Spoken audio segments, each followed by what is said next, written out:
Hi hello friends, எல்லாருக்கும் வணக்கம். நான் வந்து கடையில் கொஞ்சம் எனக்கு வேலை கடை வந்து ஓடலை. ஸோ அதனால் என்ன பண்ணுறதுன்னு பார்த்தோம் நானும் எங்கள் வீட்டுக்காரோம். ஸோ உடனே இந்த மைவே3 வந்து ரொம்ப நாளாக பார்த்துக்கிட்டு இருந்தோம். அப்போது ஒருத்தவங்க வந்து ரெஃபர் பண்ணாங்க. சரின்ட்டு ட்ரை பண்ணி பார்த்தேன். ₹7 அது கூட நான் ₹7 கூட நம்பி கட்ட மாட்டேன்ட்டேன். ₹370 நீங்கள் கட்டுங்கன்னா நான் வேணால் ட்ரை பண்ணுறேன் அப்படின்னு சொன்னேன். ஸோ அதில் வர அமௌண்ட்டை வேணால் உங்களுக்கு கழிச்சு விட்றேன்னு சொன்னேன். அந்த அண்ணே பரவாயில்ல நானே கட்டுறேன்ட்டு அந்த ₹360 கட்டி விட்டாங்க. ஸோ ₹7 பார்த்தா எனக்கு கரெக்டாக அமௌண்ட் வந்துருச்சு. இந்த ரீசார்ஜ் அமௌண்ட்டு ₹180 வந்துச்சு.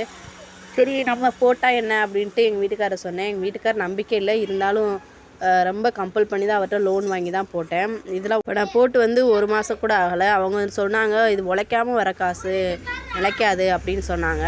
அது நான் சொன்னேன், இல்லை கேப்சா என்ட்ரி வந்து நம்ம டைப் பண்ணுறது தானே, டேட்டா என்ட்ரி பண்ணுற மாதிரி தானே, இதில் நம்ம எங்கேருந்து போய் வாங்குகிறோம், நம்மளுக்கு இப்போ இருக்க சுச்சுவேஷனுக்கு கண்டிப்பாக இந்த ஜாப் தேவை அப்படின்னு சொல்லிட்டு நான் தான் அவங்கள கம்பல் பண்ணேன். ஸோ போட்டுட்டாங்க அவங்களுமேவும். நான் 18 நாள் பார்த்தேன். கரெக்டாக நான் வந்து ₹7,000 பார்த்தேன். ₹7,000 எனக்கு ஜிஎஸ்டி போக ₹6,300 எனக்கு சென்ட் பண்ணி விட்டாங்க.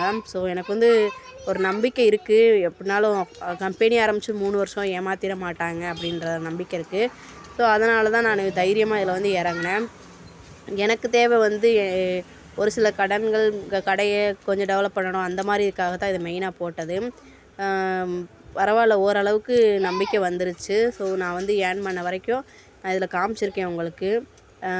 முடிஞ்சால் நம்பிக்கையோடு நீங்களும் ட்ரை பண்ணுங்கள். ஆனால் கண்டிப்பாக இன்வெஸ்ட் பண்ணியே ஆகணும். இன்வெஸ்ட் பண்ணாமல் இதில் எதுவும் பண்ண முடியாதுன்ட்டாங்க. அவங்க வந்து இன்வெஸ்ட் பண்ணுற காசை வச்சு தான் நம்மளுக்கு சேல்ரி கொடுக்கல. அவங்க ப்ராடக்ட் சேல்ஸ் பண்ண அமௌண்ட்டில் இருந்தால் நம்மளுக்கு வந்து இன்கம் கொடுக்குறாங்க. ஸோ நெட்வொர்க்கிங், விளம்பரம் எல்லாமே சேர்த்து அவங்களுக்கு ஏர்னிங்ஸை வச்சு தான் நம்மளுக்கு சேல்ரி கொடுக்குறாங்க. ஸோ ஒரு சில நம்பிக்கையினால தான் நான் அதை போட்டேன். மெயினாக எனக்கு கடவுள் நம்பிக்கை ஜாஸ்தி.